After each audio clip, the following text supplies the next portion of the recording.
जय हिंद दोस्तों। तो कैसे हैं आप लोग? उम्मीद करते हैं कि अच्छे होंगे। तो ये बिहार दरोगा का न्यू क्वेश्चन बैंक है, 3rd एडिशन, जो ज्ञान बिंदु जीएस एकेडमी वाले रोशन आनंद सर के द्वारा लॉन्च किया गया है। और इसमें बिहार दरोगा का पूरा प्रश्न दिया गया है सभी सब्जेक्ट के हिसाब से। और इसमें सर ने 25 सेट बनाया है और हल के साथ साथ प्रश्न है सब इसमें। और इस बुक पर लिखा है कि वर्तमान सभी दरोगा परीक्षाओं के औसतन 60% प्रश्न इसी पुस्तक से। तो आज हम इसमें सभी पॉइंट के साथ डिस्कस करेंगे। तो आइए जुड़े रहे हमारे साथ वीडियो के लास्ट तक, और इसमें आज हम एक एक पॉइंट को कवर करेंगे। तो चलिए शुरू करते हैं। इस बुक में नया 4 सेट ऐड किया गया है, जो 2008 से 24 तक के सभी प्रश्नों को सम्मिलित किया गया है। प्री और मेंस दोनों के प्रश्न सम्मिलित है। पीले रंग से हाईलाइट किया है, तो आप लोग इसको देख लीजिएगा अच्छे से, बुक होगा तो चलिए हम लोग शुरू करते हैं। यहाँ पर सर के द्वारा सिलेबस के बारे में डिस्कस किया गया है, तो इसको आप बुक होगा तो अच्छी तरह देख लीजिएगा, या हम किसी एक दिन इस टॉपिक पर अच्छी तरह से वीडियो लेकर आएंगे। तो ये जो आज का वीडियो है वो 16/7/2023 को एग्जाम हुआ था, मद निषेध दरोगा या अनुमंडल अग्निशमन पदाधिकारी का। तो चलिए शुरू करते हैं इस वीडियो को और अंत तक बने रहिएगा। तो यहाँ पर पहला क्वेश्चन है, क्यों राजधानी है? क्यों राजधानी है? तो ये क्यों राजधानी यूक्रेन की राजधानी है। क्यों यूक्रेन की राजधानी है? और यहाँ की मुद्रा रुवेनिया है। और नीचे और भी देश राजधानी और उसके मुद्रा हैं, इसका भी डिस्कशन देखेंगे हम लोग। स्विट्जरलैंड की राजधानी बर्न और मुद्रा फ्रैंक है। और स्वीडन की राजधानी स्टॉकहोम और मुद्रा क्रोना है। स्पेन का मैड्रिड और मुद्रा पेसेटा है। और रोमानिया का बुखारेस्ट और मुद्रा ल्यू है। और लास्ट ये हंगरी के बुडापेस्ट और मुद्रा इसका फ्लोरिंट। और दूसरा क्वेश्चन है कि 1857 के विद्रोह के दौरान जगदीशपुर में इसका नेतृत्व किसके द्वारा किया गया? तो ये कुंवर सिंह के द्वारा किया गया था। और इसका पीछे वाले फर्स्ट बुक से भी पूछा है। तो आइए इसका डिस्कशन देख लेते हैं। 1857 के विद्रोह के दौरान जगदीशपुर में इसका नेतृत्व कुंवर सिंह के द्वारा किया गया, जो आरा के पास जगदीशपुर के एक तबाह और असंतुष्ट जमींदार थे। इसी प्रकार आगे बढ़ेंगे। तीसरा क्वेश्चन है, स्पष्ट आकाश नीला दिखाई देता है क्योंकि? स्पष्ट आकाश नीला दिखाई देता है क्योंकि बैगनी और नीला प्रकाश अन्य सभी रंगों के प्रकाश की तुलना में वायुमंडल द्वारा अधिक प्रकीर्णित होते हैं। अब इसका डिस्कशन भी हम लोग देखेंगे। स्पष्ट आकाश नीला दिखाई देता है क्योंकि बैगनी और नीला प्रकाश के अन्य सभी रंगों के प्रकाश की तुलना में वायुमंडल द्वारा अधिक प्रकीर्णित होते हैं। वायुमंडल में वायु और अणु के अन्य सूक्ष्म कणों का साइज दृश्य प्रकाश की तरंगदैर्ध्य के प्रकाश की अपेक्षा नीले वर्ण की ओर के कम तरंगदैर्ध्य के प्रकाश को प्रकीर्णित करने में अधिक प्रभावी है। लाल वर्ण के प्रकाश का तरंगदैर्ध्य नीले प्रकाश की अपेक्षा लगभग 1.8 गुनी है।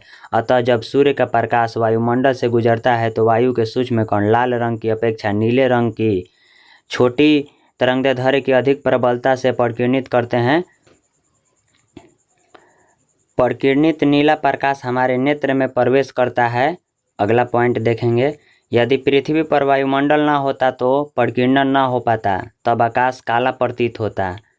और इसके बाद लाल रंग कुहरे या धुएं से सबसे कम प्रकीर्णित होता है, इसलिए यह दूर से देखने पर भी लाल रंग ही दिखाई देता है। अतः खतरे के संकेत सिग्नल का प्रकाश लाल रंग का होता है।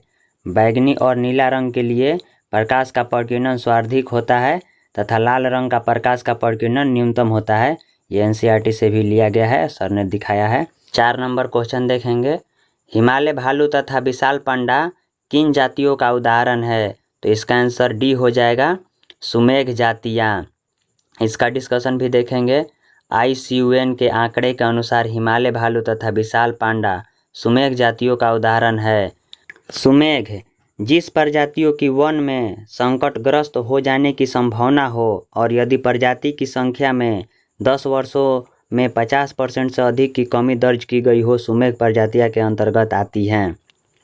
प्रमुख भारतीय प्रजाति जो सुमेघ की श्रेणी में है, तेंदुआ, 1 सींग वाले गेंडा, चीता, 4 सींग वाला मृग, भारतीय बाइसन, समुद्री गाय, स्थूल भालू आदि। अगला पॉइंट देखेंगे, संकटग्रस्त। ऐसी प्रजातियां का वन से विलुप्त होने का खतरा बना होता है। इसमें वयस्क सदस्यों की संख्या केवल 250 या उससे कम शेष रहती है, जैसे सगाई हिरन, शेर जैसी पूंछ वाला बंदर, मकाक बंदर, नीलगिरी ताहर, हिम तेंदुआ, गंगा डॉल्फिन, लाल पांडा, पैगोलिन आदि। ये सब संकटग्रस्त के हैं। और विलुप्त का हो जाएगा आपका, जिस प्रजाति का कोई सदस्य जीवित ना हो तथा विश्व के सभी आवासों में उनका संख्या बिल्कुल समाप्त हो चुकी हो, विलुप्त प्रजाति कहलाती है। जैसे डोडो मॉरिशस, ऑस्ट्रेलियस सिकाऊ रूस और थाईलैंड, ऑस्ट्रेलिया तथा अफ्रीका के शेर की 3 उप प्रजातियाँ, बाली, नावन, कैस्पियन। अब देखेंगे हम लोग दुर्लभ प्रजातियाँ। संसार में इन प्रजातियों की संख्या बहुत कम है। ये प्रजातियाँ कुछ ही स्थानों पर सीमित हैं तथा बड़े क्षेत्र में विरल रूप में बिखरी हुई हैं। हम्बोसिया डेक्रेंस बड़े दक्षिण पश्चिम घाट भारत की एक दुर्लभ प्रजाति है। इस प्रकार अगला पॉइंट देखेंगे, लुप्त हो रहे महत्वपूर्ण जीवों हेतु भारत में संरक्षण का प्रयास। प्रोजेक्ट टाइगर 1973 में भारत सरकार द्वारा बाघ, जो एक संकटग्रस्त प्रजाति है, के संरक्षण हेतु इसे शुरू किया गया था। प्रोजेक्ट एलिफेंट 1992 में केंद्र सरकार द्वारा शुरू किया गया, जिसका उद्देश्य हाथियों के आवास संरक्षण द्वारा उसकी संख्या में वृद्धि करना था। हंगुल परियोजना, इस परियोजना को जम्मू कश्मीर सरकार, IUCN तथा WWF ने मिलकर 1970 में शुरू किया था। मगरमच्छ संरक्षण परियोजना, मगरमच्छ के संरक्षण हेतु 1974 में परियोजना बनाई गई तथा 1978 तक कुल 16 मगरमच्छ प्रजनन केंद्र स्थापित किए गए। और फिर अगला देखेंगे हम लोग कि केंद्रीय मगरमच्छ प्रजनन एवं प्रबंध प्रशिक्षण संस्थान हैदराबाद में स्थित है। मगरमच्छ प्रजनन एवं प्रबंध प्रोजेक्ट 1975 में FAO तथा UNDPA की सहायता से शुरू किया गया। गैंडा परियोजना, एक सींग वाले गैंडे सिर्फ भारत में ही पाए जाते हैं। गैंडा परियोजना को 1987 में शुरू किया गया। गिद्ध संरक्षण प्रोजेक्ट, हरियाणा वन विभाग तथा बॉम्बे नेचुरल हिस्ट्री सोसाइटी के बीच 2006 में एक समझौता हुआ, जिसे गिद्धों के संरक्षण का लक्ष्य रखा गया। इसी प्रकार हम लोग अगला क्वेश्चन अभी नहीं है, ये पॉइंट है इसका, कि इस परियोजना को वर्ष 2024 तक विस्तृत करने के लिए पर्यावरण, वन और जलवायु परिवर्तन मंत्रालय के गिद्ध संरक्षण कार्य योजना 2020 से 25 का शुभारंभ किया गया। एशिया से समाप्त हो रहे गिद्धों के संरक्षण के लिए सेव कार्यक्रम चलाया गया। इसके तहत पशुओं को दी जाने वाली दवा डिक्लोफेनेक को प्रतिबंधित कर दिया गया। भारत में अधिकांश गिद्धों की मृत्यु पशुओं को दी जाने वाली डिक्लोफेनेक दवा से हो जाती है। तो आगे पॉइंट हम लोग देखेंगे, हिम तेंदुआ परियोजना हिमालयी राज्यों में हिम तेंदुआ संरक्षण के लिए 2009 में प्रारंभ किया गया था। इसी प्रकार 5वां क्वेश्चन हम लोग देखेंगे कि भारत की सबसे बड़ी नमक पानी का झील है, तो वो है चिल्का झील। आइए इसका हम लोग डिस्कशन देख लेते हैं। यह उत्तरी सरकाट तट ओडिशा में अवस्थित भारत की सबसे बड़ी लैगून एवं खारे पानी की झील है। यह रामसर आर्द्र भूमि सूची के अंतर्गत शामिल है। सांभर झील, राजस्थान, भारत की सबसे बड़ी अंतःस्थलीय नमकीन झील है। सर्वाधिक लवणता वाली झील है यह। सोलर सेल बने होते हैं, तो सोलर सेल जो बने होते हैं वो अर्धचालक के बने होते हैं। अब इसका डिस्कशन देखेंगे। सोलर सेल अर्धचालक के बने होते हैं। सोलर सेल में मूल रूप से ACPN संधि होती है, जो विकिरण अपतित होने पर विद्युत वाहक बल उत्पन्न करती है। इसको बनाने के लिए सिलिकॉन SI का प्रयोग किया जाता है। सौर सेल एक PN जंक्शन डायोड है और सौर ऊर्जा को सीधे विद्युत ऊर्जा में रूपांतरित करता है। यह प्रकाश विद्युत प्रभाव के सिद्धांत पर कार्य करता है। प्रकाश का प्रत्येक अवशोषित फोटोन इलेक्ट्रॉन और एक छिद्र होल उत्पन्न करता है। वास्तव में संयोजकता का एक इलेक्ट्रॉन फोटोन की ऊर्जा प्राप्त कर चालन पट्टी में पहुंच जाता है, जिसे संयोजकता पट्टी कहा जाता है। और देखेंगे आगे कि जिससे संयोजकता एक छिद्र होल उत्पन्न हो जाता है। इस प्रक्रिया में उत्पन्न विद्युत क्षेत्र इलेक्ट्रॉन को N क्षेत्र की ओर और छिद्र को P क्षेत्र की ओर ले जाता है। अतः जंक्शन के दोनों सतहों पर विपरीत आवेश उत्पन्न होते हैं और उन सतहों के बीच एक विद्युत वाहक बल स्थापित हो जाता है। यह विद्युत वाहक बल बाह्य परिपथ में विद्युत धारा स्थापित करता है। ऐसे पदार्थ जिनकी विद्युत चालकता चालक एवं चालक पदार्थों के बीच होती है अर्धचालक कहलाते हैं, जैसे कि आपका ये सिलिकॉन और जर्मेनियम हो गया।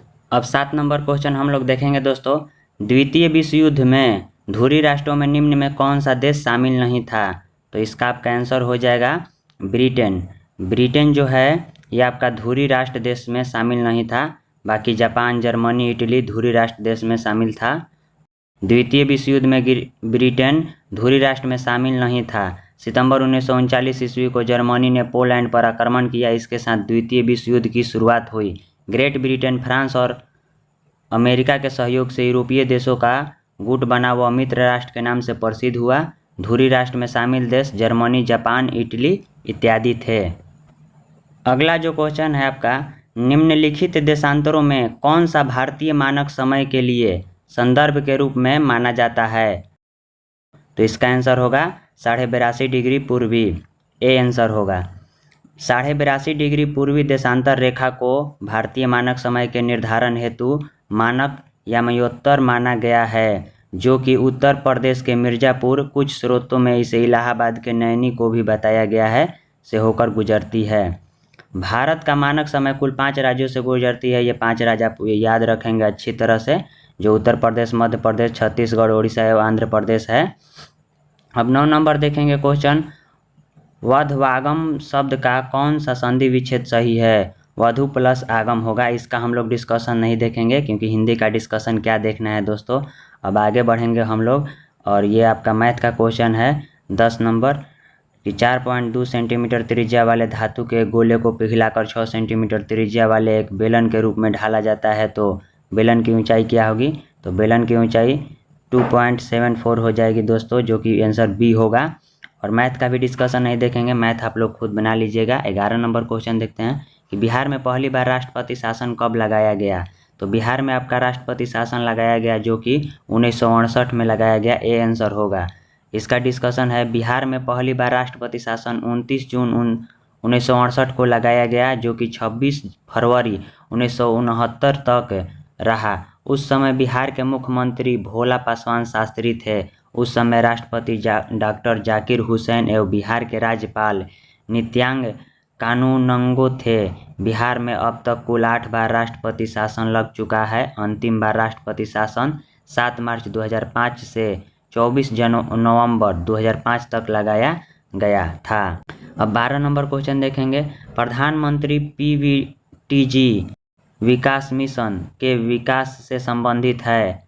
आंसर आपका सी हो जाएगा, आदिवासी समूह। प्रधानमंत्री पीवीटीजी विकास मिशन आदिवासी के समूह के आर्थिक सामाजिक विकास से संबंधित है। पीजीटीवी का फुल फॉर्म हो जाएगा पार्टिकुलर वल्नरेबल ट्राइबल ग्रुप्स। ये आपका फुल फॉर्म हो जाएगा। इसी प्रकार आगे बढ़ेंगे।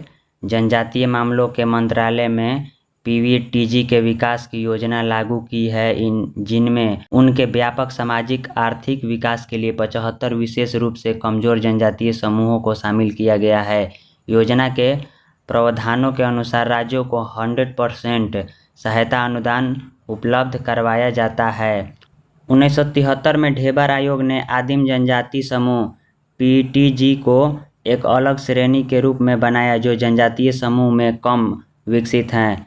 वर्ष 2006 ईस्वी में भारत सरकार ने पीटीजी का नाम बदलकर पीवीटीजी कर दिया। आगे देखेंगे। आपका अगला क्वेश्चन है, भारतीय अंतरिक्ष नीति 2023 के अनुसार कौन सी संस्था अंतरिक्ष प्रौद्योगिकियों के अनुसंधान और विकास पर ध्यान केंद्रित करेगी? तो यह आपका हो जाएगा डी आंसर, इसरो। यह नीति अंतरिक्ष क्षेत्र में निजी क्षेत्र की भागीदारी को संस्थागत बनाने और इसरो के उन्नत अंतरिक्ष प्रौद्योगिकियों के अनुसंधान एवं विकास पर ध्यान केंद्रित करती है। इसरो का गठन 15 अगस्त 1969 को हुआ। इसका मुख्यालय बेंगलुरु में स्थित है। बास्केटबॉल के मैदान को कहते हैं, इसका आंसर बी हो जाएगा कोर्ट। इस खेल का आविष्कार जेम्स स्मिथ ने 1891 ईस्वी में अमेरिका में किया था। 1891 ईस्वी में अमेरिका में इसका जेम्स स्मिथ ने किया था। FIBA की स्थापना 1932 में हुआ। 15 नंबर क्वेश्चन देखेंगे, राज्यसभा के कितने सदस्य मनोनीत किए जाते हैं? यह आपका आंसर हो जाएगा 12। राज्यसभा के 12 सदस्यों को राष्ट्रपति द्वारा मनोनीत किया जाता है अनुच्छेद 80(3) के अनुसार। ऐसे व्यक्ति होते हैं जिन्हें कला, साहित्य, विज्ञान, समाज सेवा के संबंध में विशेष ज्ञान या व्यवहारिक अनुभव हो। विजयनगर साम्राज्य में अमरन शब्द का अर्थ क्या था? यह आपका हो जाएगा बी, सैनिक को अनुदान। इसका डिस्कशन देखेंगे। विजयनगर साम्राज्य में अमरन शब्द का अर्थ सैनिक को दिए जाने वाला अनुदान है। यह भूमि का सबसे बड़ा भूखंड था जो नायकों को प्रदान किया जाता था, किंतु भूमि पर नायकों का स्वामित्व नहीं होता था, बल्कि इससे होने वाली आय पर उनका विशेष अधिकार होता था। राष्ट्रपति की सलाह से लोकसभा को भंग कर सकता है। इसका आंसर हो जाएगा ए, प्रधानमंत्री। प्रधानमंत्री आंसर हो जाएगा। राष्ट्रपति प्रधानमंत्री या मंत्रिपरिषद की सलाह पर लोकसभा को निश्चित अवधि से पहले भंग कर सकता है अनुच्छेद 85 के तहत। 18 नंबर क्वेश्चन देखेंगे, प्रायद्वीपीय पठार की सर्वोच्च चोटी है। यह आपका आंसर हो जाएगा, नीचे में दिया है आपका अन्नामलाई पर्वत की चोटी अन्नामुड़ी 2695 मीटर ऊंची है। प्रायद्वीपीय पठार एवं दक्षिण भारत की सबसे ऊंची चोटी है। मोती प्राप्त करने के लिए संवर्धन किया जाता है आयस्टर का। आयस्टर की दृष्टि से मन्नार की खाड़ी, कच्छ की खाड़ी एवं सौराष्ट्र की समुद्री किनारा महत्वपूर्ण है। इससे मोती प्राप्त की जाती है। आगे देखेंगे, मनुष्य नेत्र में पुतली के आकार का नियंत्रण होता है। यह आपका आंसर हो जाएगा परितारिका द्वारा। परितारिका द्वारा मनुष्य नेत्र में कार्निया के पीछे एक संरचना होती है जिसे परितारिका कहते हैं। परितारिका गहरा पेशीय डायफ्राम होता है जो पुतली के आकार को नियंत्रित करता है। पुतली नेत्र में प्रवेश करने वाले प्रकाश की मात्रा को नियंत्रित करता है। आगे देखेंगे, मानव नेत्र एक कैमरे की भांति है। इसका लेंस निकाय एक प्रकाश सुग्राही पर्दे जिसे रेटिना या दृष्टिपटल कहते हैं पर प्रतिबिंब बनाता है। प्रकाश एक पतली झिल्ली से होकर नेत्र में प्रवेश करता है। इस झिल्ली को कार्निया या स्वच्छ मंडल कहते हैं। अभिनेत्र लेंस रेटिना पर किसी वस्तु का उल्टा तथा वास्तविक प्रतिबिंब बनाता है। नेत्र गोलक की आकृति लगभग गोलाकार होती है तथा इसका व्यास लगभग 2.3 सेंटीमीटर का होता है। नेत्र में प्रवेश करने वाले प्रकाश किरणों का अधिकांश अपवर्तन कार्निया के बाहर पृष्ठ पर होता है। कार्निया और आँख के बीच में एक नमकीन पारदर्शी द्रव भरा रहता है जिसे नित्रोद कहते हैं। आँख के लेंस के पीछे एक अन्य पारदर्शी द्रव होता है जिसे कच्चाभ द्रव कहते हैं। रेटिना में शंकु के आकार की कोशिकाएं रंग के अनुरूप प्रतिक्रिया करती हैं और इन्हीं के से हम रंग का आभास करते हैं। क्षण कोशिकाएं जो प्रकाश की तीव्रता के प्रति संवेदनशील होती है। हम अपनी आँख के रेटिना में क्षण कोशिकाएं की उपस्थिति के कारण एक अंधेरे कमरे या रात के अंधेरे में चीज़ों को देख सकते हैं। आगे क्वेश्चन देखेंगे, निम्न में केंद्रीय प्रवृत्ति का कौन सा मान सभी अवलोकनों पर आधारित नहीं है? इसका आंसर सी होगा, गुणोत्तर माध्यम। गुणोत्तर माध्यम हो जाएगा आंसर आपका। केंद्रीय प्रवृत्ति या औसतों के 5 सांख्यिकी माप हैं: समांतर माध्य, माध्यिका, बहुलक, ज्यामितीय माध्य, हरात्मक माध्य। उपयुक्त 5 में से 3 सर्वाधिक प्रचलित औसतें हैं जबकि अन्य 2 ज्यामितीय माध्य तथा हरात्मक माध्य औसतें विशिष्ट परिस्थितियों में उपयुक्त होते हैं। केंद्रीय प्रवृत्ति के माप इस बात का अभिलाषा दिलाता है कि आंकड़े किस स्थान पर केंद्रित है, किंतु आंकड़ों के समुचित अर्थ विवेचन के लिए यह भी पता होना चाहिए कि आंकड़ों में कितना बिखराव है या वे केंद्रीय प्रवृत्ति की माप चारों ओर किस प्रकार एकत्रित करते हैं। अधिक अपवर्तनांक वाला माध्यम है, इसका आंसर आपका ए हो जाएगा। दूसरे माध्यम की अपेक्षा प्रकाशित सघन है।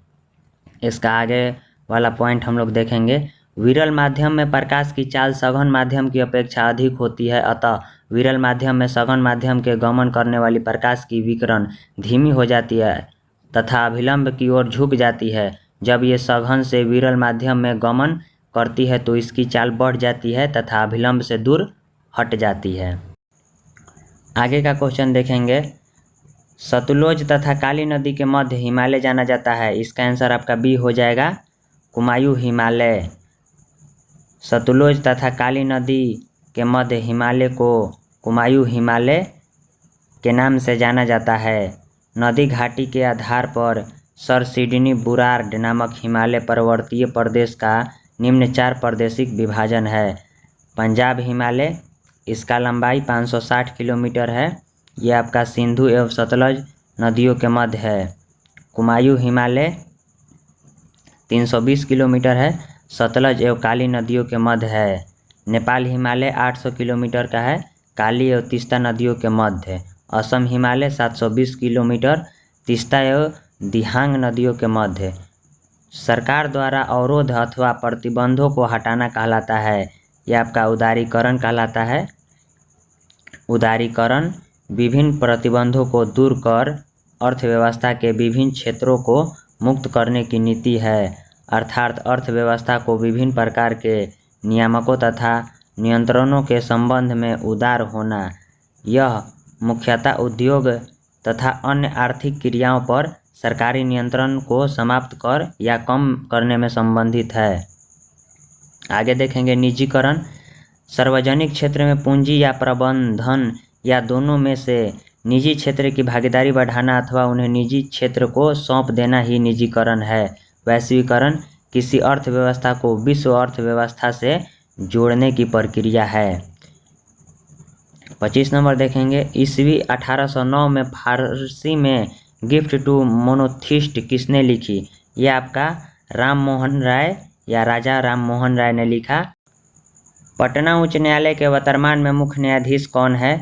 तो यह आपका के विनोद चंद्रन है। के विनोद चंद्रन को नियुक्त किया गया था 29 मार्च 2023 को, उन्होंने शपथ लिया था। हाल ही में विपर्जोय खबरों में था, वह क्या है? वह एक चक्रवात है, डी आंसर हो जाएगा। यह आपका चक्रवात अरब सागर तथा गुजरात के समुद्री तट से टकराया था, इसका नामकरण बांग्लादेश द्वारा किया गया था। आगे देखेंगे। निम्नलिखित में कौन सा ताप विद्युत परियोजना महाराष्ट्र में स्थित नहीं है? यह आपका कहलगांव स्थित नहीं है, बाकी सब तिड़ोड़ा, चंद्रपुर, ट्राम्बे स्थित है। यह भागलपुर बिहार में स्थित परियोजना एनटीपीसी के अधीन कोयला आधारित संयंत्र है। आगे देखेंगे। किसी वस्तु पर चंद्रमा पर भार पृथ्वी पर उसके भार का होता है, यानी 1/6 भाग होता है, डी आंसर हो जाएगा आपका। किसी वस्तु का चंद्रमा पर भार पृथ्वी पर उसके भार का 1/6 भाग होता है। वस्तु का चंद्रमा पर भार दिया है आपका और बटा में वस्तु का पृथ्वी पर भार, यानी 1/6 हो जाएगा। पृथ्वी पर किसी वस्तु का भार वह बल है जिससे पृथ्वी उस वस्तु को अपनी ओर आकर्षित करती है। चंद्रमा पर किसी वस्तु का भार वह बल है जिससे चंद्रमा उस वस्तु को आकर्षित करता है। चंद्रमा का द्रव्यमान पृथ्वी की अपेक्षा कम है, इस कारण चंद्रमा वस्तुओं पर कम आकर्षण बल लगाती है। चंद्रमा पर लोलक घड़ी को ले जाने पर उसका आवर्तकाल बढ़ जाएगा, क्योंकि चंद्रमा पर जी का मान पृथ्वी के जी के मान का 1/6 गुनी है। आगे देखेंगे। खगोलीय पिंड दिया है, द्रव्यमान केजी में दिया है और त्रिज्या इसका दिया है मीटर में। पृथ्वी का द्रव्यमान आपको 5.98 × 10⁻24 दिया है और चंद्रमा का दिया है 7.36 × 10⁻22 और पानी का क्वथनांक सेल्सियस में होता है, तो ये आपका 100 डिग्री सेल्सियस होगा। पानी का क्वथनांक 100 डिग्री सेल्सियस होता है। वायुमंडलीय दाब पर वह तापमान जिस पर द्रव उबलने लगता है उसे इसका क्वथनांक कहते हैं। क्वथनांक समष्टि गुण है। द्रव के सभी कणों को इतनी ऊर्जा मिल जाती है कि वे जल में बदल जाते हैं। जल के लिए तापमान आपका 373 केल्विन 100 डिग्री सेल्सियस बराबर 273 प्लस 100 बराबर 373 केल्विन तक होता है। रिवर्स रेपो रेट में वृद्धि तरलता घटा देती है, ये आपका हो जाएगा answer B. Reverse repo rate में वृद्धि से तरलता घटती है। रिवर्स रेपो दर वह दर है जो भारतीय रिजर्व बैंक अपने ग्राहकों को उनसे लिए गए अल्पकालिक ऋणों पर प्रदान करता है।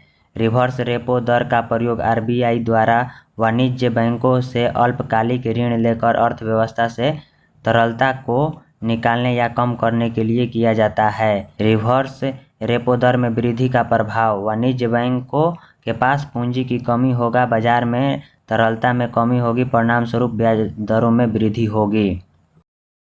अर्थव्यवस्था में तरलता में कमी होगा, उपभोग व्यय एवं निवेश व्यय में गिरावट अर्थात समग्र मांग की कमी होगी, मुद्रा स्थापित नियंत्रण वस्तुओं एवं सेवाओं की कीमतों में कमी आएगी। आगे क्वेश्चन है आपका गागर में सागर भरना मुहावरे का अर्थ है, तो इसका आंसर आपका हो जाएगा थोड़े शब्द में अधिक कहना, आंसर ए हो जाएगा। आगे देखेंगे, हिंदी का डिस्कशन नहीं देखेंगे। धुआंधार प्रपात का संबंध निम्नलिखित में से किस नदी से है, तो ये आपका डी हो जाएगा नर्मदा। नर्मदा नदी हो जाएगा। जल प्राप्त जब नदी का जल किसी स्थान पर खड़े ढाल के ऊपरी भाग से अधिक तीव्र गति से नीचे की ओर गिरता है तो उसे जलप्रपात कहते हैं। भारत के अधिकांश जलप्रपात पठारी प्रदेश में पाए जाते हैं क्योंकि यहाँ की भूमि आकृति अत्यधिक ऊंची नीची तथा शैल कठोर है। धुआंधार जलप्रपात नर्मदा नदी पर स्थित है जो मध्य प्रदेश राज्य के जबलपुर जिले में है। दुग्धधारा और कपिलधारा जलप्रपात भी नर्मदा नदी पर स्थित है। एक दुकानदार, ये मैथ का क्वेश्चन है, आगे देख लेंगे। गुरु दक्षिणा शब्द में कौन सा समास है, तो ये आपका बी हो जाएगा तत्पुरुष समास। आगे बढ़ जाएंगे, हिंदी का डिस्कशन नहीं देखेंगे हम लोग। सिनेमैटोग्राफ संशोधन विधेयक 2023 का मुख्य उद्देश्य है, तो ये आपका हो जाएगा सी। पाइरेटेड फिल्म कंटेंट को रोकना एवं आयु अनुसार रेटिंग सुनिश्चित करना आपका आंसर हो जाएगा। इस विधेयक की घोषणा सूचना और प्रसारण मंत्री अनुराग ठाकुर ने किया। निम्न में से किसका उपयोग कांच पर लिखने के लिए किया जाता है, तो यह आपका आंसर हो जाएगा hydrogen fluoride. Hydrogen fluoride answer हो जाएगा सी। कांच पर नक्शाकाशी करने के लिए हाइड्रोजन फ्लोराइड HF का उपयोग किया जाता है। इसका अन्य नाम फ्लोरोहाइड्रिक, हाइड्रोफ्लोरिक तथा हाइड्रोनियम फ्लोराइड है। यह जल में हाइड्रोजन का विलयन है। Hydrogen fluoride HF। Hydrogen fluoride का निर्माण विधि हम लोग देख लेंगे। ये आपका समीकरण जो दिया है इसको आप लोग ध्यान से पढ़ लेंगे। HF में हाइड्रोजन आबंध होता है, इस कारण इसके क्वथनांक एवं गलनांक के मान असामान्यता उच्च पाया जाता है। HF में हाइड्रोजन आबंध को निम्न रूप से प्रदर्शित कर सकते हैं। HF एक निर्बल अम्ल वीक एसिड है जो pK के मान से स्पष्ट है। इसी प्रकार आगे देखेंगे, 1915 में भारत लौटने के बाद गांधी जी ने किस तरह की कपड़े पहनने का निर्णय लिया, तो ये आपका हो जाएगा आंसर आपका बी हो जाएगा कि भारत में 1915 में गांधी जी लौटने के बाद काठीवाड़ा किसान की तरह कपड़े पहनने का निर्णय लिया। 1921 में जाकर उन्होंने वह छोटी धोती धारण की जिसे वे आजीवन पहनते रहे। आगे देखेंगे आपका मध्यकाल में सामंत को उसका लॉर्ड जो जमीन देता था वो क्या कहलाता था, तो ये आपका फीफ कहलाता था। बी आंसर हो जाएगा आपका। निम्न में से कौन सा मिश्रण नहीं है, तो निम्न में से कौन सा मिश्रण नहीं है, ये आपका हो जाएगा अस्वीत जल। बाकी आपका ये नहीं होगा। अस्वीत जल एक यौगिक होता है। यौगिक वह पदार्थ होता है जो 2 या 2 से अधिक तत्वों के नियत अनुपात में रासायनिक तौर पर संयोजन से बनता है, जैसे जल, आसूत, मीथेन, चीनी, नमक आदि। आगे देखेंगे, मिश्रण उस पदार्थ को कहा जाता है जो एक या एक से अधिक शुद्ध तत्व या यौगिकों से मिलकर बना होता है। किसी पदार्थ को अन्य प्रकार के तत्व में भौतिक प्रक्रम द्वारा पृथक नहीं किया जा सकता है। जल में घुले हुए सोडियम क्लोराइड को वाष्पीकरण या आसवन विधि द्वारा जल से पृथक किया जा सकता है। भौतिक विधि के द्वारा इसके रासायनिक अवयवों में पृथक नहीं किया जा सकता। इसी प्रकार चीनी एक पदार्थ है क्योंकि यह एक ही प्रकार का शुद्ध अवयव रखता है।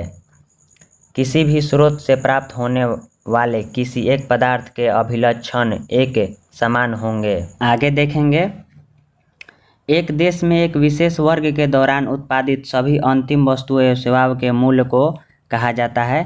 तो ये डी आंसर हो जाएगा आपका, सकल घरेलू उत्पाद हो जाएगा ये आपका। आगे 42 नंबर क्वेश्चन देखेंगे दोस्तों, प्रथम विश्व युद्ध का तत्कालिक कारण क्या था? तो ये आपका हो जाएगा डी, ऑस्ट्रियन राजकुमार फर्डिनेंड की हत्या। प्रथम विश्व युद्ध का यही तत्कालिक कारण था जो 28 जून 1914 को स्टार्ट हुआ था। अब आगे का पॉइंट देखेंगे, इसका आगे का पॉइंट है, इस घटना को सेराजोवा हत्याकांड के नाम से भी जाना जाता है। इस घटना को ऑस्ट्रिया के सर्बिया का षड्यंत्र मानते हुए उसके खिलाफ युद्ध की घोषणा कर दी। आगे 43 नंबर क्वेश्चन देखेंगे, नवनिर्वाचित लोकसभा में तत्कालिक अध्यक्ष किसे चुना जाता है?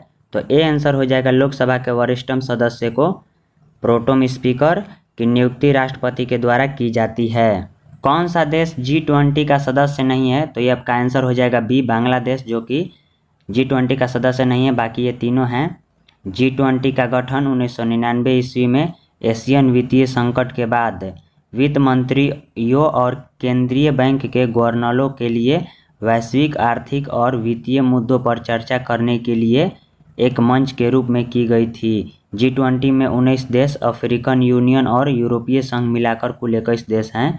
और ये इस देश का नाम है जो G20 के सदस्य हैं, अर्जेंटीना हो गया, ऑस्ट्रेलिया, ब्राज़ील, कनाडा, चीन, France, Germany, Bharat, Indonesia, Italy, Japan, दक्षिण कोरिया, मैक्सिको, रूस, सऊदी अरब, दक्षिण अफ्रीका, तुर्कियाई, यूनाइटेड किंगडम, यूके, संयुक्त राष्ट्र अमेरिका, यूरोपीय संघ तथा अफ्रीका संघ 2023 है।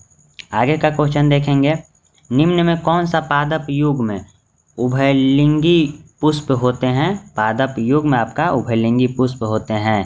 तो ये आंसर आपका हो जाएगा ए, गुड़हल तथा सरसों। जब पुष्प में पुंकेसर या स्त्री केसर दोनों उपस्थित होते हैं तो उन्हें उभयलिंगी पुष्प कहते हैं, जैसे गुड़हल एवं सरसों। जब पुष्प में पुंकेसर अथवा स्त्री केसर में कोई एक जननांग उपस्थित होता है तो पुष्प एकलिंगी कहलाते हैं, जैसे पपीता और तरबूज। पुष्प पौधों में प्रजनन का कार्य करते हैं तथा फल एवं बीज उत्पन्न करते हैं। पुष्प एक डंठल द्वारा तनने से संबंधित होते हैं। इस डंठल को वित्त या पेडिसेल कहते हैं। वित्त के सिरे पर स्थित चपटे भाग को पुष्पासन या थैलेमस कहते हैं। एक प्रारूपी पुष्प में पुष्प पत्रों को 4 भाग होते हैं जिन्हें पुष्प के चक्र भी कहते हैं, जो पुष्पासन एक निश्चित क्रम में व्यवस्थित होते हैं। बाह्य दलपुंज पुमंग नर जनन अंग होता है, जयांग मादा जनन अंग होता है। बाह्य दलपुंज एवं दलपुंज को पुष्प का सहायक अंग या पुमंग या जयांग को आवश्यक अंग कहते हैं। आगे का क्वेश्चन देखेंगे, टोक्यो ओलंपिक में सुमित नागल ने डैश में भारत का प्रतिनिधित्व किया। यह आपका टेनिस से किया था। भौगोलिक अनुसंधान में किस देश ने यूरोप को नेतृत्व प्रदान किया? तो यह आपका हो जाएगा आंसर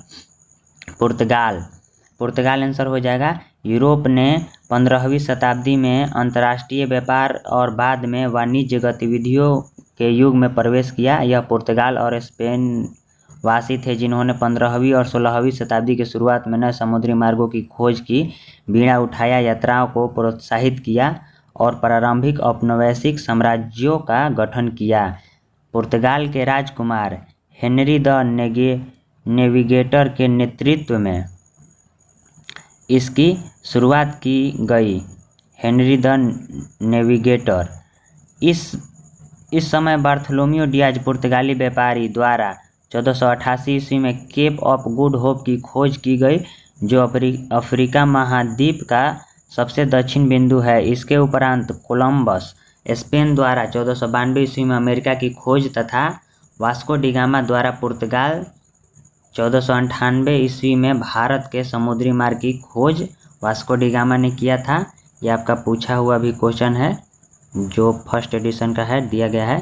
विधान परिषद वाले राज्य में विधान परिषद के सदस्यों की कुल संख्या उस राज्य के विधान सभा के सदस्यों की कुल संख्या का होता है। तो ये आपका 1/3 भाग आंसर बी हो जाएगा। विधान परिषद वाले राज्य की विधान परिषद के सदस्यों की अधिकतम संख्या विधानसभा की 1/3 और न्यूनतम 40 निश्चित की गई है। आगे 49 नंबर क्वेश्चन देखेंगे। जी का मान कितना होता है? तो ये आपका आंसर हो जाएगा डी आंसर हो जाएगा। गुरुत्वाकर्षण नियतांक एकांक दूरी पर स्थित एकांक द्रव्यमान के दो पिंडों के बीच कार्य करने वाले गुरुत्वाकर्षण बल को गुरुत्वाकर्षण नियतांक यूनिवर्सल ग्रेविटेशनल कंसिस्टेंसी कहते हैं। और प्रसिद्ध वैज्ञानिक हेनरी कैविडेंस ने इसका खोज किया था। जी का मान सभी स्थान पर 1 होता है, यह एक अदिश राशि है। गुरुत्वाकर्षण बल की खोज सर आइजक न्यूटन ने 1686 ईस्वी में किया था। गुरुत्वाकर्षण के नियम दो पिंडों के बीच लगने वाले आकर्षण बल F उसके द्रव्यमान के गुणनफल के समानुपाती होता है तथा उनके बीच की दूरी के वर्गों का व्युत्क्रमानुपाती होता है। आगे ये सब जो दिया गया है आप बुक में अच्छे से देख लेंगे। 50 नंबर क्वेश्चन देखेंगे। डेमोस शब्द का तात्पर्य है, तो ये आपका हो जाएगा जनता। डेमोस शब्द का तात्पर्य जनता से है। लोकतंत्र शब्द अंग्रेजी शब्द डेमोक्रेसी का हिंदी रूपांतरित है। डेमोक्रेसी 2 यूनानी शब्दों से बना है, डेमोस और क्रेटेरिया, जिनका अर्थ क्रमशः जनता और शासन है। अप्रैल 2023 में प्रमुख फसल बीमा योजना प्रधानमंत्री फसल बीमा योजना ने कितने वर्ष पूर्ण कर लिए हैं? तो ये आपका आंसर हो जाएगा सी 7 वर्ष। प्रधानमंत्री द्वारा 13 जनवरी 2016 को शुरू की गई प्रधानमंत्री फसल बीमा योजना किसानों के लिए उपज एक बीमा योजना है। यह योजना अप्रैल 2023 में 7 वर्ष पूर्ण कर लिया। आगे देखेंगे। बक्सा टाइगर रिजर्व राज्य में स्थित है, तो यह आपका हो जाएगा डी पश्चिम बंगाल में स्थित है। संविधान का अनुच्छेद 25 संबंधित है, तो यह आपका धर्म की स्वतंत्रता से है, अनुच्छेद 25 हो जाएगा। भाग 3 अनुच्छेद 12 से 35 तक मूल अधिकारों का विवरण है। मूल अधिकार अमेरिका संविधान से लिया गया है। संविधान के भाग 3 को भारत का मैग्ना कार्टा की संज्ञा दी गई है। आगे है क्वेश्चन। नाविक मरुस्थल स्थित है, तो यह आपका हो जाएगा नाविक मरुस्थल अफ्रीका में स्थित है। ए आंसर हो जाएगा। पुस्तक हिंद स्वराज निम्नलिखित में से किसके द्वारा लिखा गया है? तो यह हिंद स्वराज लिखा गया है महात्मा गांधी के द्वारा। महात्मा गांधी ने हिंद स्वराज पुस्तक लिखा। 1909 में महात्मा गांधी ने हिंद स्वराज की रचना की थी। यह मूल रूप से गुजराती भाषा में लिखी गई थी। वर्तमान में केंद्रीय सत्कर्ता आयुक्त कौन है? तो यह आपका पीके श्रीवास्तव हैं। वर्तमान में केंद्रीय सकर्ता आयुक्त पीके श्रीवास्तव हैं। केंद्रीय सकर्ता आयोग सरकार ने भ्रष्टाचार को रोकने के लिए प्रमुख संस्था है। संस्था समिति की सिफारिश पर सन 1964 में केंद्र सरकार के द्वारा पारित एक प्रस्तावना के अंतर्गत इसका गठन हुआ था। संसद के दोनों सदनों की संयुक्त बैठक के लिए गणपूर्ति चाहिए, तो ये आंसर हो जाएगा सी। दोनों सदनों की कुल सदस्य संख्या का 1/10 संसद के दोनों सदनों के लिए होना चाहिए। कोरम या गणपूर्ति सदस्यों की न्यूनतम संख्या या जिनकी उपस्थिति से सदन का कार्य संपादित होता है। यह प्रत्येक सदन में पीठासीन अधिकारी समेत कुल सदस्यों का 10वां हिस्सा होता है। भारत में प्रतिवर्ष आर्थिक सर्वेक्षण कौन प्रकाशित करता है? तो यह आपका वित्त मंत्रालय भारत सरकार करता है। इसमें अर्थव्यवस्था के मुख्य घटक जैसे महंगाई दर, बुनियादी ढांचे, कृषि और विदेशी मुद्रा भंडार जैसे प्रमुख क्षेत्रों में रुझान का विस्तृत विवरण दिया गया है। इसके साथ ही आर्थिक सर्वेक्षण में देश के सामने मौजूद आर्थिक चुनौतियों के बारे में बताया जाता है। आगे देखेंगे दोस्तों इसी प्रकार। आगे का क्वेश्चन है जो 60 नंबर। संसाधन जो वर्षों के उपभोग से समाप्त हो जाते हैं उन्हें कहते हैं? तो उन्हें कहते हैं अनवीकरणीय संसाधन। बी आंसर हो जाएगा इसका, अनवीकरणीय संसाधन। जिन संसाधनों को एक बार उपयोग करने के बाद पुनः उपयोग या उन्हें बदला नहीं जा सकता है उसे अनवीकरणीय संसाधन कहते हैं। ये अनवीकरणीय संसाधन ऊर्जा संसाधन पर्यावरण के अनुकूल नहीं होते हैं। ये कोयला, तेल, परमाणु ऊर्जा, पेट्रोलियम आदि अनवीकरणीय संसाधन है। नवीकरणीय संसाधन ऊर्जा संसाधन में सौर ऊर्जा, पवन ऊर्जा, ज्वारीय ऊर्जा, भूतापीय ऊर्जा आदि को शामिल किया जाता है। जीवों के परिरक्षित अवशेष कहलाते हैं। तो ये आपका ए हो जाएगा जीवाश्म। जीवाश्म आंसर हो जाएगा। आगे देखेंगे जीवाश्म सामान्यतः जीव की मृत्यु के बाद उसके शरीर का अपघटन हो जाता है, वह समाप्त हो जाता है, परंतु कभी कभी जीव अवस्था उसके कुछ भाग ऐसे पर्यावरण में चले जाते हैं जिसके कारण इनका अपघटन पूरी तरह से नहीं हो पाता है। उदाहरण स्वरूप यदि कोई मृत कीट गर्म मिट्टी में सूख कर कठोर हो जाए तथा उसमें कीट के शरीर का छाप सुरक्षित रह जाए, जीव के इस प्रकार के परिरक्षित अवशेष को ही जीवाश्म कहलाते हैं। जीवाश्म कितने पुराने हैं इस बात का आकलन करने के दो घटक है, सापेक्ष तथा फॉसिंग डेटिंग। जीवाश्म के परत वर्षों तक अधिक दाब जाने के कारण चट्टान बनते हैं। जीवाश्म चट्टान युक्त और जीवाश्म रहित दोनों प्रकार के होते हैं। बाबू जगजीवन राम छात्रावास योजना का संबंध डैश विद्यार्थियों के लिए छात्रावास निर्माण से है। तो ये आपका आंसर हो जाएगा बी, एससी हो जाएगा। यह योजना लड़कियों के लिए 1961 से 66 से चल रही है। इसे 1989 से 90 तक मतलब लड़कों के लिए शुरू किया गया था तथा इसे 2008 एवं 18 में संशोधित किया गया था। कौन सी भारतीय कंपनी बहुराष्ट्रीय निगम नहीं है? तो इसमें आपका आंसर हो जाएगा ए, बीएसएनएल बहुराष्ट्रीय निगम कंपनी नहीं है, ए आंसर हो जाएगा। बीएसएनएल भारतीय कंपनी बहुराष्ट्रीय निगम नहीं है। टाटा मोटर्स, रैन बैक्सी एवं एशियन पेंट ये सभी भारतीय कंपनियां बहुराष्ट्रीय निगम है। बहुराष्ट्रीय निगम वे कंपनियां हैं जो अपने देश के साथ साथ अन्य देश में भी कार्य करती हैं और अपनी शाखाओं, सहायक कंपनियां आदि के नेटवर्क के माध्यम से अपना व्यवसाय संचालित करती है।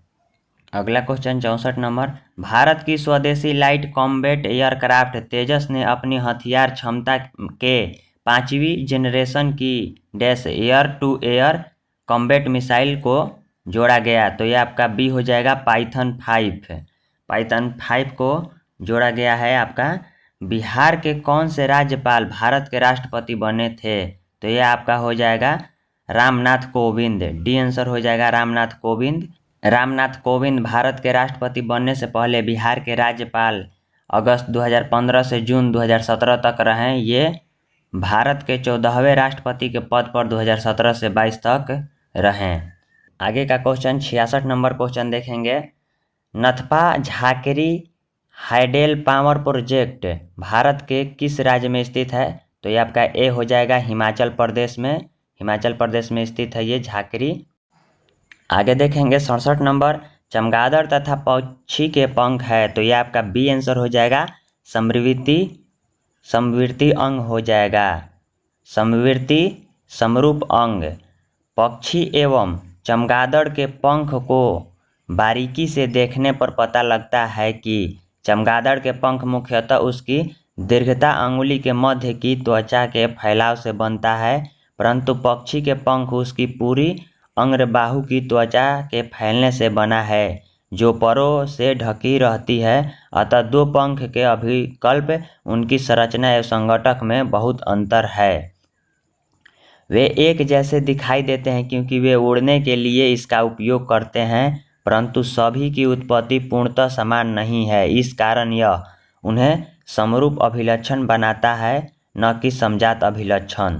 समजात अंग को देखेंगे, भिन्न भिन्न वातावरण में रहने वाले जंतुओं को ऐसे अंग जो संरचना एवं उत्पत्ति की दृष्टि से एक दूसरे से भिन्न होते हैं परंतु एक ही प्रकार के कार्य करते हैं, समजात अंग कहलाते हैं। जैसे हमारा हाथ और कुत्ते का अगला पैर, हमारा दांत और हाथी के दांत, आलू का कंद और घास, भूस्तारित आदि ये सब समजात अंग है।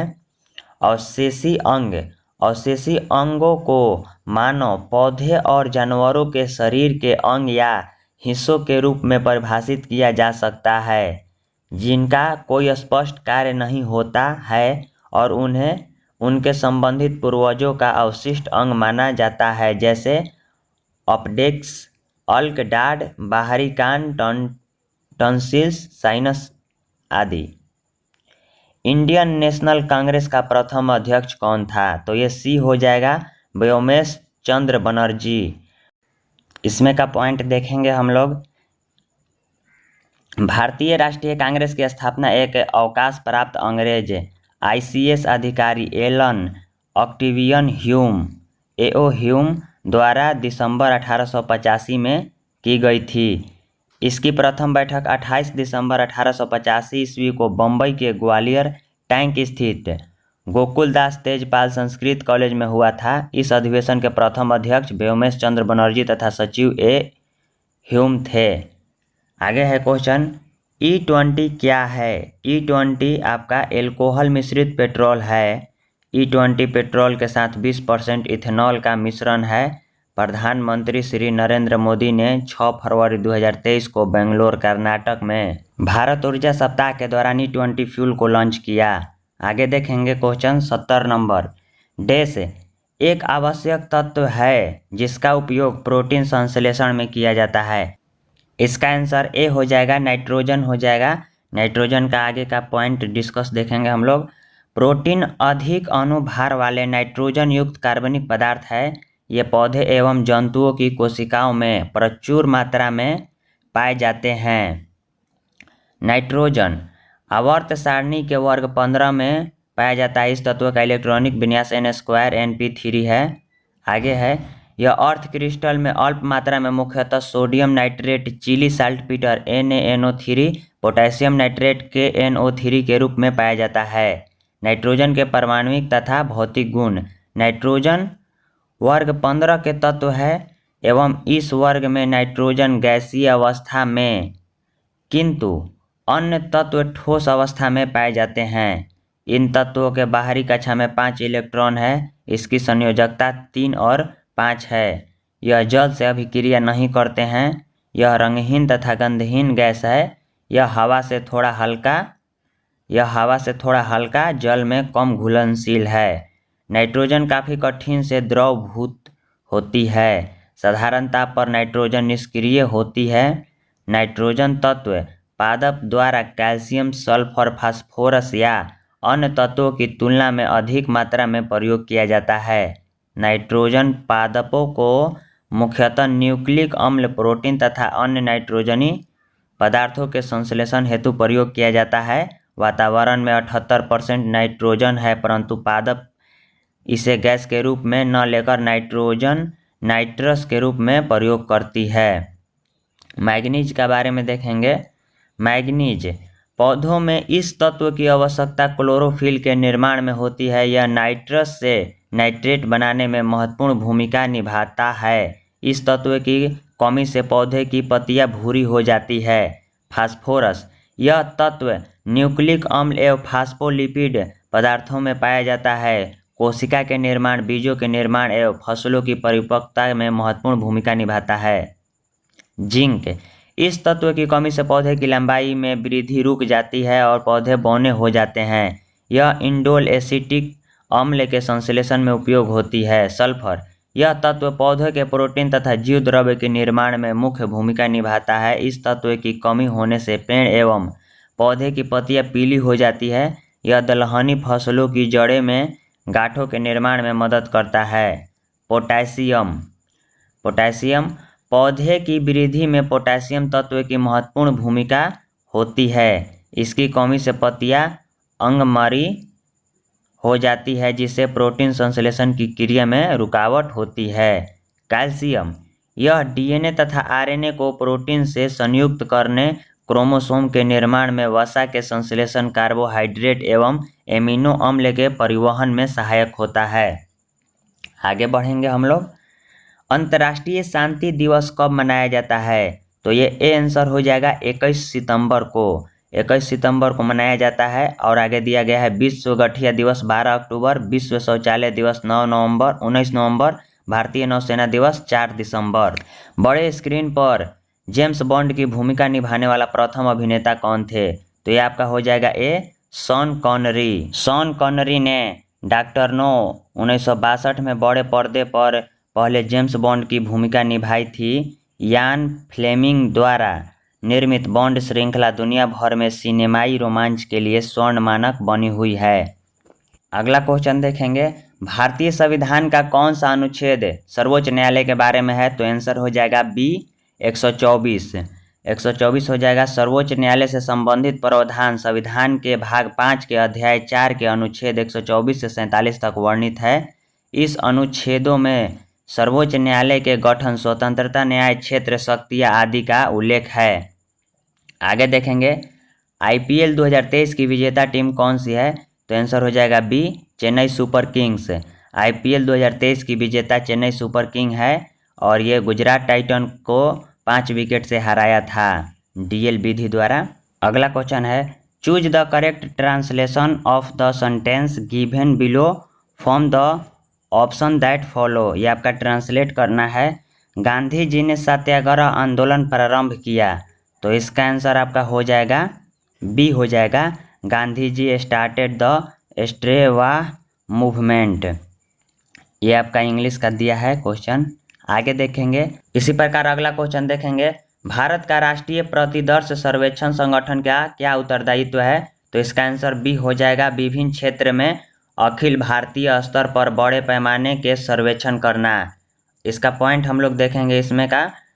NSSO एक राष्ट्रव्यापी संस्था है। इस संस्था का स्थापना 1950 में देश के आंकड़ों संबंधित आवश्यकताएं पूरी करने के और राष्ट्र आय तथा अन्य संबंधित आंकड़ों का अनुमान लगाने के लिए एवं बड़े पैमाने पर सर्वे करने के उद्देश्य से की गई।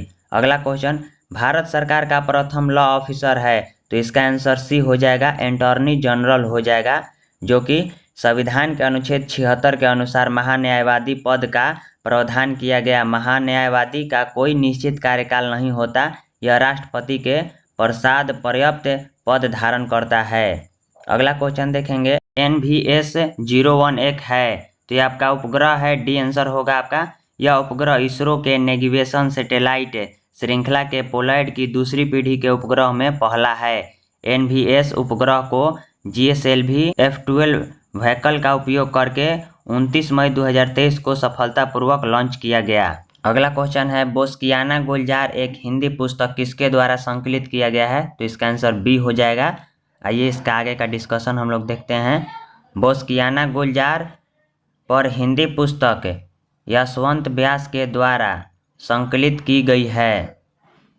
यह किताब गुलजार की फिल्मों, कविता, दर्शन, जीवन शैली और नपसंद के माध्यम से उनके जीवन को दर्शाती है। अगला गणित का क्वेश्चन है, इसको हम लोग नहीं देखेंगे। अगला क्वेश्चन देखेंगे, नौजवान भारत सभा की स्थापना किसने की? तो इसकी स्थापना आंसर ए होगा भगत सिंह। भगत सिंह ने नौजवान भारत सभा की स्थापना 1926 में पंजाब में किया था। इनके अन्य सहयोगी संस्थापक सदस्य छबिल दास और यशपाल थे। Fill in the correct form of verb he succeed because he hard work. तो इसका आंसर होगा डी वर्कड। वर्कड हो जाएगा इसका। अगला क्वेश्चन है, भारत में एक्सपोर्ट प्रिपेयर्डनेस इंडेक्स निर्यात तैयारी सूचकांक का प्रकाशन निम्नलिखित में कौन करता है? तो ये होगा नीति आयोग। ए आंसर हो जाएगा आपका नीति आयोग। नीति आयोग ने 17 जुलाई 2023 को तीसरा निर्यात तैयारी सूचकांक रिपोर्ट जारी की।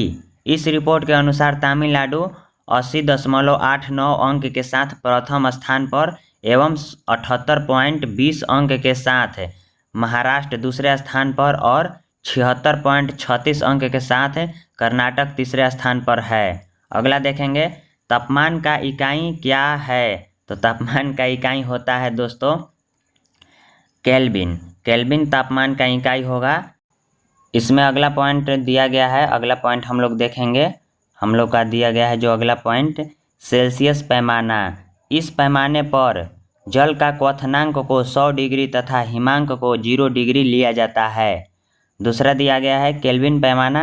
इस पर जल का क्वथनांक बिंदु 373.15 केल्विन तथा हिमांक बिंदु 273.15 केल्विन लिया जाता है। फ़ारेनहाइट पैमाना।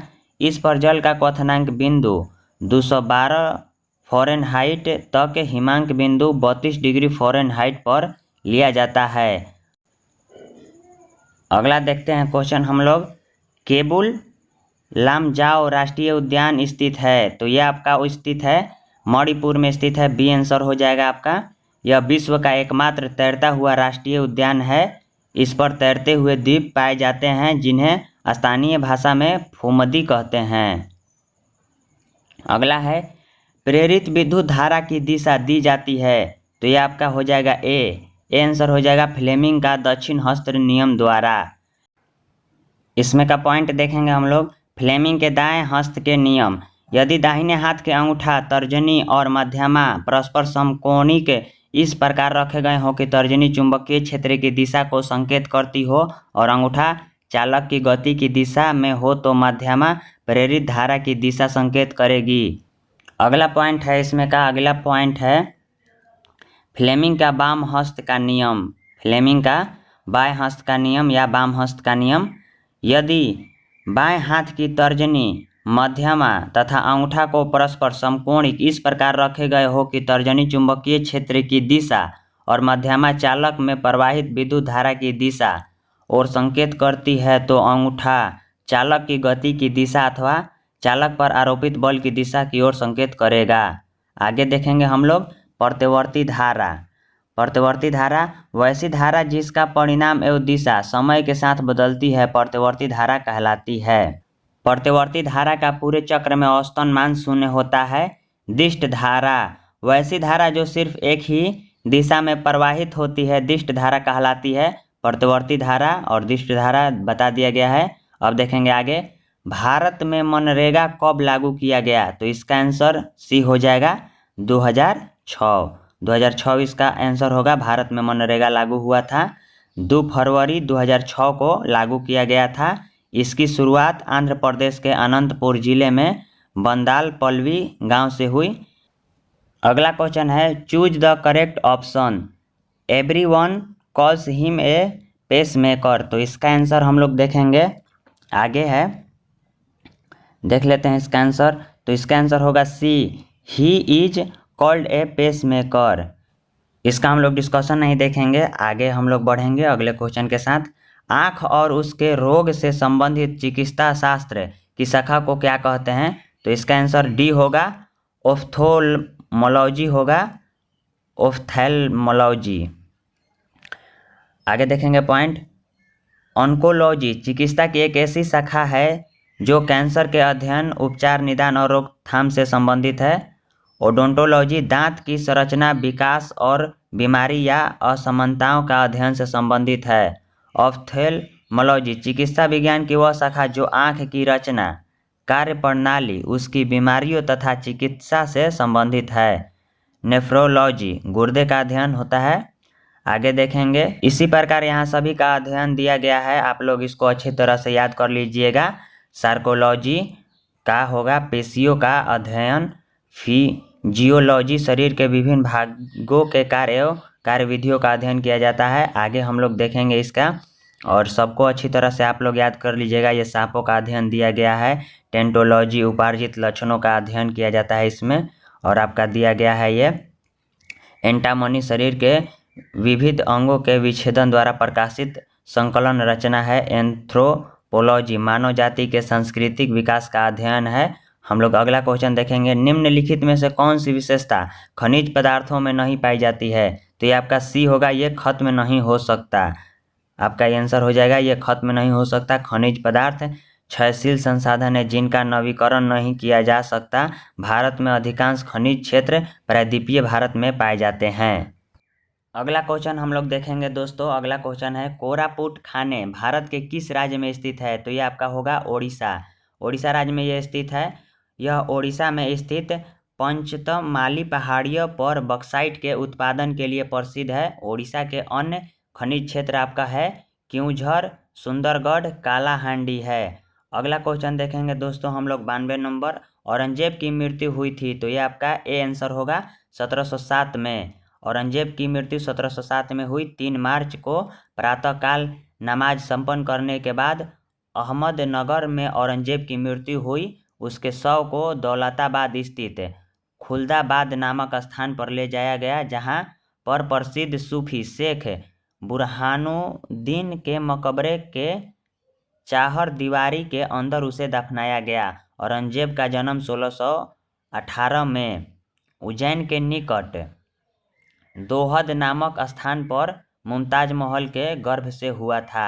अगला क्वेश्चन देखेंगे हम लोग, सरकार फसलों के समर्थन में कौन सा मूल्य की घोषणा करती है, तो इसका आंसर होगा ए न्यूनतम समर्थन मूल्य, इसको एनएसपी बोलते हैं, मिनिमम सपोर्ट प्राइज, को कृषि लगातार और मूल्य आयोग की सिफारिशों के आधार पर वर्ष में 2 बार तय किया जाता है। यह किसान और उनके उत्पादन के लिए गारंटीकृत मूल्य और निश्चित बाजार उपलब्ध कराने के लिए एक सुरक्षा जाल के रूप में कार्य करता है। आगे देखेंगे हम लोग, जल के अणुओं के अर्धपराग में झिल्ली द्वारा गति कहलाती है, तो ये आपका होगा परासरण, बी आंसर हो जाएगा इसका, परासरण हो जाएगा। वीडियो अच्छा लग रहा है तो लाइक कर दीजिएगा आप लोग। आगे देखते हैं हम लोग पॉइंट, परासरण की प्रक्रिया जल में विलायक के अणु अर्धपराग में झिल्ली के द्वारा जल के अधिक सांद्रता वाले क्षेत्र में जल के कम सांद्रता वाले क्षेत्र की ओर गमन करता है। परासरण की प्रक्रिया बिना अर्धपराग में झिल्ली के संभव नहीं है। परासरण के उदाहरण, परासरण द्वारा पौधे अपने मूल रोम से भूमि से जल अवशोषित करते हैं। ये बहुत इंपॉर्टेंट है क्वेश्चन दोस्तों, इसको पॉइंट को याद कीजिएगा। आगे देख लीजिए, इसमें जल का संचयन परासरण द्वारा ही होता है। पौधे के पत्तियों से पौधे विभिन्न भागों में खाद्य पदार्थों का वितरण परासरण के द्वारा ही होता है। आगे हम लोग पॉइंट देखेंगे, इसमें पत्तियों वाले रंध्र के खुलने तथा बंद होने में परासरण की मुख्य भूमिका होती है।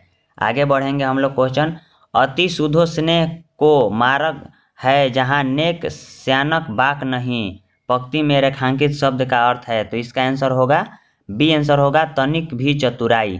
आगे देखेंगे हम लोग, choose the correct option, they left early they would have reach by now, तो इसका आंसर होगा हैड हो जाएगा। आगे देखेंगे, कोइलवर पुल डैश पर स्थित है, तो ये आपका है सोन नदी पर स्थित है दोस्तों, इसका नाम ऑप्शन होगा डी, कोइलवर पुल सोन नदी पर स्थित है। इसका नाम अब्दुल बारिक पुल है, जिसकी स्थापना 1856 ईस्वी में, परिचालन 1862 ईस्वी में शुरू हुआ था।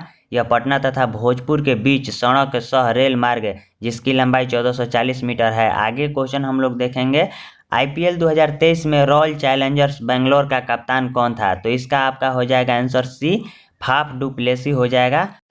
12 मार्च 2022 को पूर्व आरसीबी कप्तान विराट कोहली ने घोषणा की कि यह फाफ डु प्लेसी को कमान सौंपेंगे, जो आरसीबी के नए कप्तान होंगे। फाफ डु प्लेसी दक्षिण अफ्रीका के क्रिकेट खिलाड़ी हैं।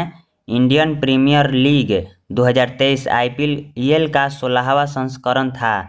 इसके विजेता टीम चेन्नई सुपर किंग 5वीं बार तथा उप विजेता गुजरात टाइटन था। अगला क्वेश्चन हम लोग देखेंगे, अंतर्राष्ट्रीय जैव विविधता दिवस 2023 की थीम क्या थी, तो इसका आंसर होगा A, from agreement to action build bank biodiversity. इसका है आपका 22 मई को मनाया जाने वाला अंतर्राष्ट्रीय जैव विविधता दिवस पृथ्वी पर जीवन को बनाए रखने के लिए जैव विविधता के महत्व के बारे में जागरूकता बढ़ाता है। अगला क्वेश्चन देखेंगे, गौतम बुद्ध ने धर्म चक्र परिवर्तन कहाँ से आरंभ किया, तो इसका आंसर ए हो जाएगा सारनाथ। महात्मा बुद्ध उरुवेला वर्तमान बोध गया में सारनाथ आए। यहाँ पर 5 ब्राह्मण सन्यासियों को अपना प्रथम उपदेश दिया, जिसे बौद्ध ग्रंथों में धर्मचक्र परिवर्तन के नाम से जाना जाता है। इस प्रकार दोस्तों यह सारा क्वेश्चन ख़त्म हुआ। आप लोग इसी प्रकार अगला क्वेश्चन हम अगले वीडियो में लेकर आएंगे, जो 3/9/2023 को एग्ज़ाम हुआ था। तो वीडियो समाप्त हुआ। आप लोगों को अच्छा लगा होगा तो इसको लाइक कर दीजिएगा और अपने दोस्तों में ज़रूर शेयर कीजिएगा और हमें कमेंट में बताइएगा कि वीडियो कैसा लगा। और इसी प्रकार हम दूसरा सेट लाएंगे अगले वीडियो में। तब तक के लिए धन्यवाद। जय हिंद, नमस्ते।